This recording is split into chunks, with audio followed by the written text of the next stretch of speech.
Hi, welcome to Book Drops. I'm Sarah Flynn. I'm the manager of the Popular Library, and I have a guest host today.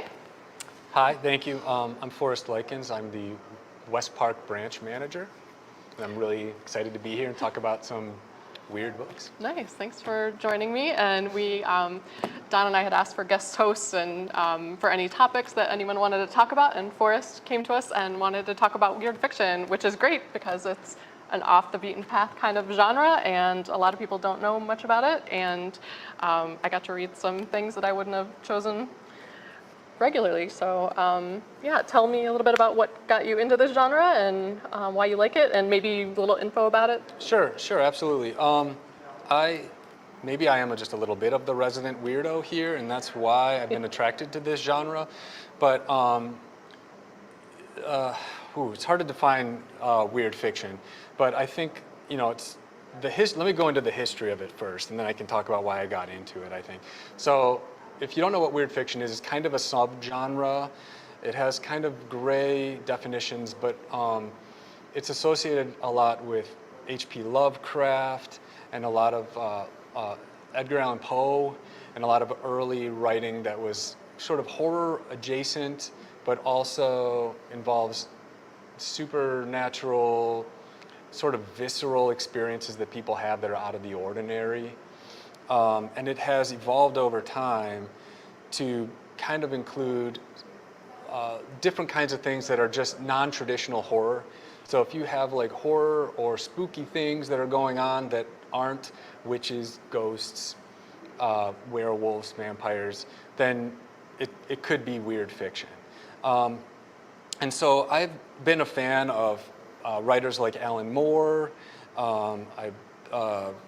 Matt Ruff has a book here that I'm going to talk about, and I sort of got into the weird fiction by realizing that that's kind of the genre that they have. And so I've kind of worked backwards and got interested in, for example, Lovecraft stories by reading more modern Lovecraft derivative stories and wanting to know, like, where, what's this coming from? What does this really mean? And so I kind of that's how I worked into this genre myself.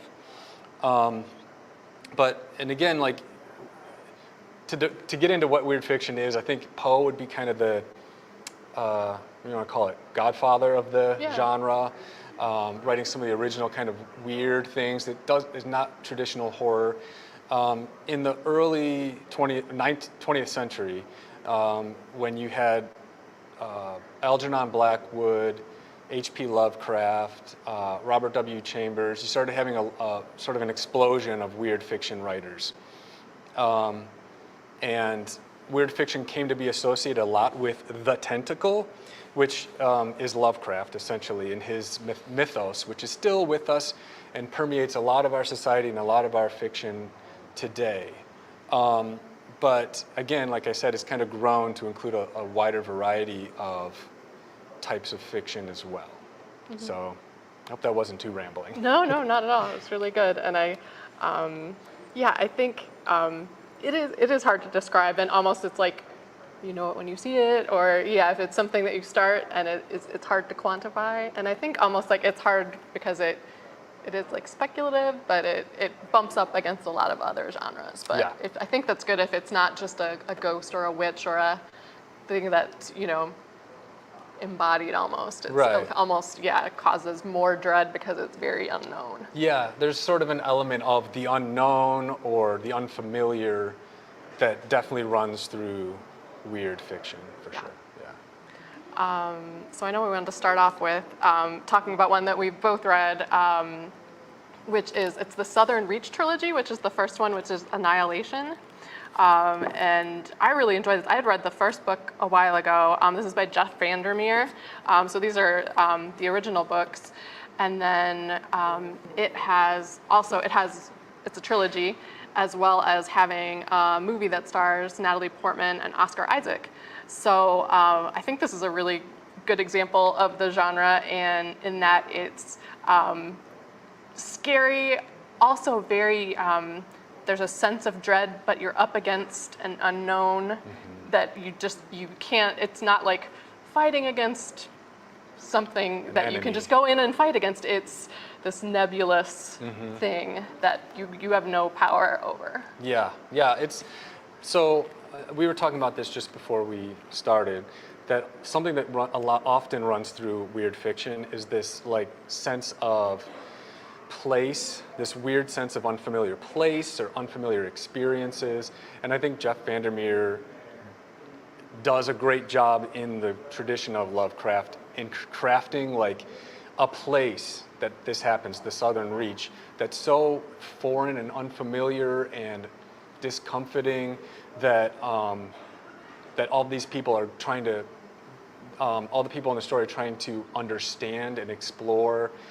And again, it's really hard to describe this without giving too much away, but it's like a national cover-up emergency that a certain area of, I believe, the United States South, yeah. Has something weird has happened to it. It doesn't follow the normal laws of nature. People have been injured, people have gone missing, and people have come back differently when they've been to this space. And the series kind of explores that and what people are going through as they're trying to figure out what this is and whether something needs to be done about it or not. And the really good thing at the beginning is they keep sending expeditions in and then bringing new people and training them and sending them in without a lot of information. So you're on the 12th expedition, which is, I think, 4 women, and they each have a different role, like a biologist, and you're supposed to go in and get samples, but really, nobody really knows what they're sending them in for, just beyond to like experiment on, seeing what they can find out. So it's really, and then they get in and of course, start piecing everything together. Yeah, and so in the name of scientific integrity, they're not, the people who are being sent into this place aren't given all the full picture. But what you might find out later on is that there could be some political or other reasons why this is happening. So it gets in, it really draws out into a really complex and really interesting story throughout the whole trilogy. And I want to say the audio, I did the 3 on audio and they were all really excellent. Yes, the audio, I did also the audio, and yeah, great narrating. I can't remember the name of the narrator. Yeah, and I would say the movie, it was directed by Alex Garland, and it was for a book adaptation, really a well-done movie. It changed a few things about the ending and kind of wrapped it up because it didn't go into the whole trilogy, but a really good adaptation. Cool. I have not seen the movie, but Okay, so I now might you- have now to you do can. that now. All right, tell me about one of your Sure. or few. I'm going to jump back in time and go into Lovecraft. Obviously, Lovecraft's a controversial figure now. He has held some inappropriate opinions about things. But one thing that he did do is create a mythos that still permeates our culture. And if you've ever heard of the Kraken, or if you ever heard of Cthulhu or anything like that, you have been touched by Lovecraft. So if you're interested in getting into the weird fiction genre, I would highly recommend getting a book like this, The Call of Cthulhu and Other Weird Stories. It's a collection of a lot of the stories he wrote that are related to the Cthulhu mythos. And again, I think anyone nowadays, their experience of reading this would be like, oh, I've seen things that are like this, or I've read books that refer to stuff that's in here. And that's because this mythos is just everywhere anymore. But I would say some of my favorite ones, The Call of Cthulhu is a great story. The Rats in the Walls is not Cthulhu related, but it's definitely weird. And it will give you a visceral feeling of terror, I think. Dagon, The Shadow of Innsmouth, and At the Mountains of Madness are all really central stories to the mythos. I would highly recommend reading at least those core stories to kind of get a sense for what that's all about. This I brought in is actually a graphic novel of The Mountains of Madness, which I thought was a really nice maybe gateway into it if you're not sure you want to invest a lot of time into Lovecraft. There's no shortage of artwork or music or fiction that's dedicated to to the Cthulhu ideology, but I would recommend getting into the storylines of it. I don't know if you've read any. I haven't. No. So yeah. Well, there you go. So recommended for you. Nice. All right. I'm gonna skip. I've got a strange one that I think ties in pretty well with the Southern Reach trilogy, and also has that natural but really spooky element to it, which is The Beauty by Aaliyah Whiteley. There is a fungus that kills all women on Earth, or at least as women that are in a certain area. So the men start to congregate and try and kind of form a new society, and the younger men don't really remember a time where women were around, and the older guys do, and there's graveyards where they go and visit either their wives or their mothers, and one of them notices that there's kind of fungus or mushrooms that are covering the graveyard, and slowly kind of spooky things start to happen, and a few of them go missing for a while. The guy goes out to look for them. This is really early on. Gets sucked in to the earth, and a kind of yellowish, spongy creature kind of comes to him, and it's feminine-like, but not really human, and kind of entrances him, and he brings it back to the campsite and is like, this is great, here's this wonderful creature, and we're gonna live with these creatures, it's gonna be great. And of course there's a lot. You can imagine where that goes. Right, exactly. Right. So, but I'm not spoiling too much because that's all really early on. But yeah, just while you're reading it, you're going, this is going to be a poor choice, but yeah, really good. That sounds interesting. Yeah. Cool. I will switch back to a couple of Lovecraft-inspired books that are more recent. I referred to referred to Matt Ruff earlier. He wrote Lovecraft Country, which some of you may have seen an HBO show for. The book is better than the show. I'm sure that's something you hear a lot. I really liked this because one of the things that Matt Ruff does is he uses Lovecraft against himself, and I think he comes at it at a more our time point of view, about, he sets to rights some of Lovecraft's opinions about others and othering, which I think is also a central theme to weird fiction, is your fear of the other, sort of postmodern in that way. So this story follows a family who has a strange connection to a Lovecraftian type town in Massachusetts, and they go back there and all kinds of wild, unexpected things happen. So this is another one where if you just want to dip your toes into that mythos, a really good way to do it. Another one is Alan Moore's Providence. Alan Moore, you might know, is a very prolific graphic novel and comic book writer, but he's also written some books, and I have one of them here too.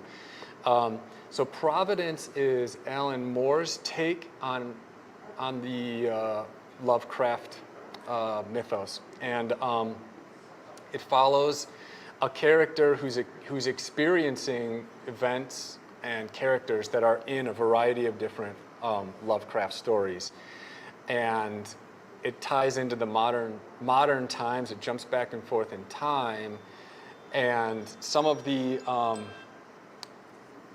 things go down that never go down in Lovecraft. Let me put it that way, about some of the end of the world type things that Lovecraft hints about but never gets into. Some of those catastrophes come to the verge and maybe past in this series. This is really weird. I would say trigger warning too, because it's a little racy and transgressive. And but if you're willing to get weird, this is one book to get really weird with. Nice, hey, that's good to know. I would say we'll go along with the trigger warning. I was trying to find a passage from this book to read because it's just really out there and wacky, but every passage I found had something like I probably shouldn't say on a library podcast, but there's actually going to be four books now. I've read the first two. This is David Wong, John Dies at the End, and then the second book is This Book is Full of Spiders. Just off the wall, silly but dark. Somebody like described it as like a R-rated comedy. Like it's kind of like that. It's just like kind of two doofuses like struggling through with these awful things that are happening. And this was a 2012 movie by starred Paul Giamatti, and in this case, the movie was not as good as the book, I didn't think. Super fun, super weird. There's one thing, there's a drug and it's called soy sauce, and once you take it, then you can see like into other dimensions. So these two guys have to like save the world. So I highly recommend it, but it's very difficult to describe. Yeah, cool. All right, I will go back to Alan Moore. This was his first novel. It's called Voice of the Fire. He has another novel that actually has a very similar theme and plot called Jerusalem. It's a little longer than this. I'll say, since I'm bringing him up again, he's definitely like one of my top author crushes, Alan Moore. So I'll try not to gush about this one too much. But I really think that this borders on a masterpiece, in my opinion. The concept here is there's 12 stories. They all take place in his hometown of Northampton, England, and over the course of, 15,000 years or so. So it goes back to prehistory up into the modern times where it's the real Alan Moore who's starring in his story. I don't think that's giving it away because it's all connected in a weird way. But there's a lot of mysticism. There's a lot of strange, unexplainable connections between the people in the stories and also the place, Northampton, and the physical space of Northampton and the characters. So it has like that inexplicable sense of being off or being super natural, and he connects all these dots in such a really intriguing way that you might find yourself paging back and being like, so wait, that's linked to this, kind of a thing. So really well done, and you can tell that like he put a big part of himself into it because he's from Northampton, and he put a lot of like his own experiences and the own little like myths and legends and stories that he knows about where he's from into this book. So nice. Really cool, totally different type of weird fiction than some of the other ones, but very weird author. Do you think it's one of those where if you like read it again, you'll be able to like make more connections the second time? Yeah, I think so. And like I said, his other book, Jerusalem, is similar, and it's almost like he wanted to remake those connections again. Very odd. It has like religious and pagan and just inexplicable, like I said, supernatural elements to it that are just give you that weird feeling, that like uncomfortable and also, I don't know, that weird fiction feeling. I don't know. It's just one of those, you know it's weird when you know it's weird. So, yeah. Nice. I couldn't put my hands on the exact book, so I got another book by the same author, but George Saunders' short stories. Pastoralia was the one I wanted to talk about. I like to say they're less like dread, more than just, if you ever have a dream and it's just bizarre and you can't convey it to anyone else, that's kind of how I feel about them. They're just really strange situations that you would be like trapped in and trying to explain to someone else, this is happening, we have to fix it, and everyone else just like going about their day or doesn't quite understand what you're trying to do.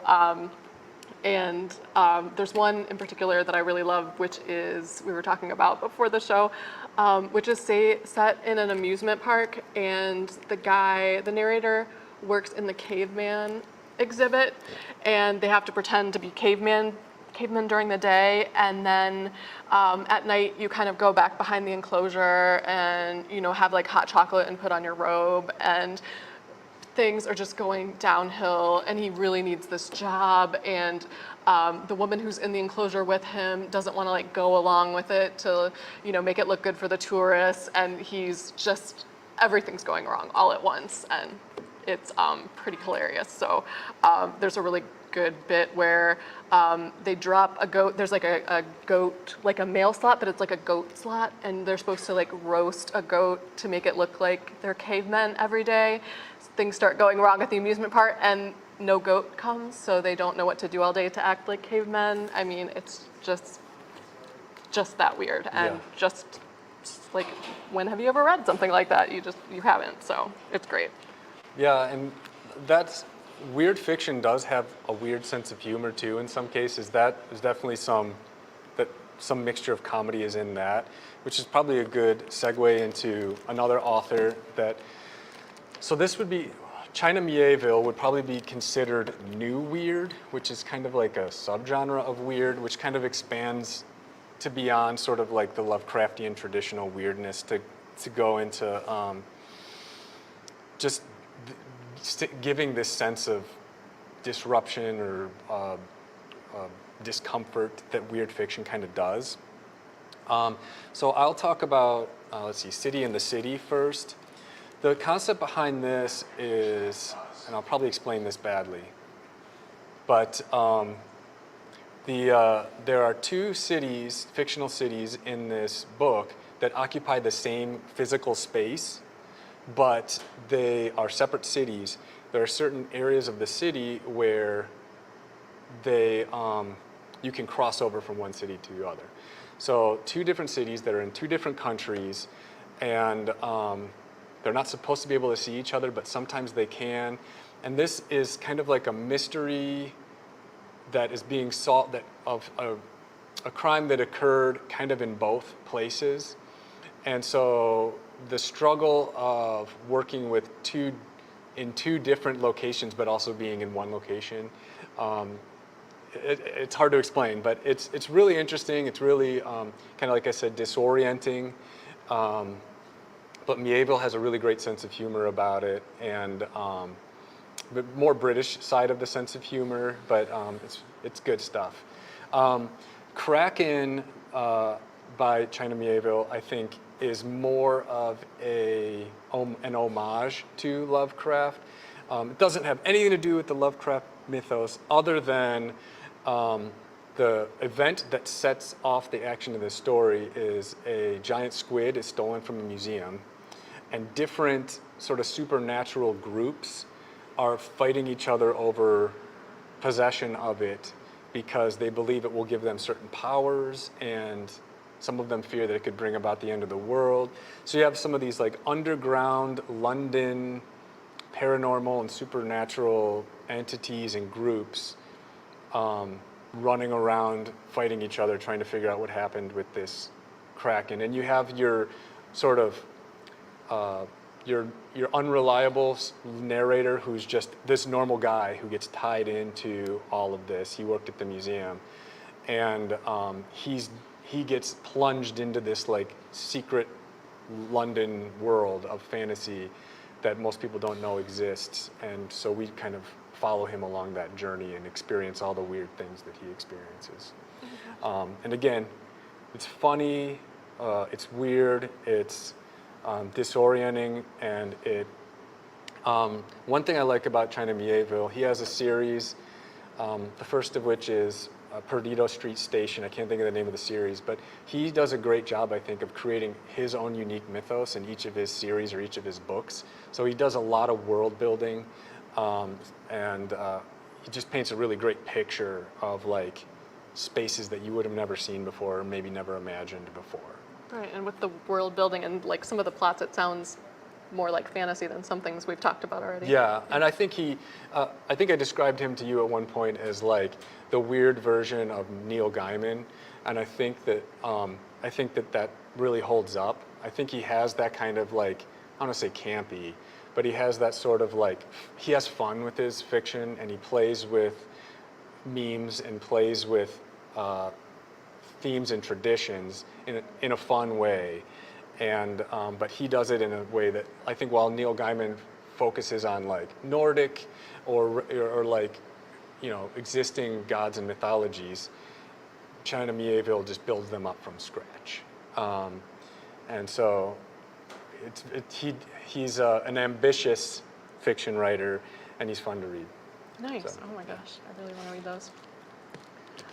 And then I had one just if people wanted to like dip their toes into, and I had no idea. I looked at the cover. I had no idea it was like this big. But these are all, this is a collection done by Jeff Vandermeer that we talked about before, and his wife, and a collection of weird short stories by all sorts of authors. So I think that'd be, you know, and there are, you know, different short stories that we talked about today. I think it's a good way to kind of get an idea about the genre and, you know, be able to kind of like dip your toe in without making a big commitment. So there's a lot of really good ones in here. I think like if any of this has interested you, or if you're not sure, you're on the fence about weird fiction, I would say if you like Stephen King, he definitely gets into the weird realm in some cases. If you like Poe, you know, there's a lot of people who like kind of come into the weird fiction. So if you're in those neighborhoods, you probably would get some enjoyment out of these books. The new weird, which is like Vandermeer and Mieville are probably like two of the vanguards of new weird. They'd probably be a good place to go if you want to start there. If you wanted to start with like the original weird stuff, Lovecraft, I don't have the books here, but Algernon Blackwood did a short story. This is a quick one. It's really interesting. It's called The Willows. I think he wrote it in the late 1800s. But the plot is two men are canoeing down the, I think, Danube River. Is that in Europe? Mm-hmm. Danube. Yep. I'm pretty sure that's what it is. And they're, you know, this is late 1800s, so a lot of the area is unsettled and things like that. And they come up, there's a flood going on. They end up having to camp on this like island in the middle of the river to, you know, seek shelter for the night. It's covered with willows, and a whole bunch of weird stuff starts happening. They're having visions, hearing things that shouldn't make sense, and are they going crazy, or is there some kind of extra dimensional thing happening? It was shocking to me to find out that that was from like 1897, because it's like clearly influenced Lovecraft. It has that very specific sense of like place being and disorientation and something foreign and scary happening but you're not understanding. So that's a really good early weird fiction that it's a short story, so it's maybe a couple-hour read that I could definitely recommend. Another one I could get into really quick if we have time is, we also mentioned this before we got started, that in a lot of these books, there's a fictional document or a fictional book that drives a lot of the action. So if you've ever heard of the Necronomicon, that's the one from Lovecraft. In The King in Yellow, which is a kind of actually a set of stories, and I'm blanking on the author, but in The King in Yellow is the name of a play that when people read it, they might go a little crazy, or something starts happening to them that's inexplicable. It's like, think The Ring or something when it comes to movies. This one was written maybe in the 1920s. It's got that strangeness and that, I don't know, like inability to place. Is the unreliable narrator, the overwhelmed narrator, the what is really, that feeling of what is really happening, which I think you get in a lot of these stories as well. So if you want to not know what's happening in a book, weird fiction. This is for you. Oh my gosh, well, thanks so much for joining me today. I really appreciate you taking the time. Yeah, please let us know if you have any recommendations for us too. Yeah, absolutely. Thanks for having me. Great, thanks. All right. All right, thanks so much. Bye. Bye.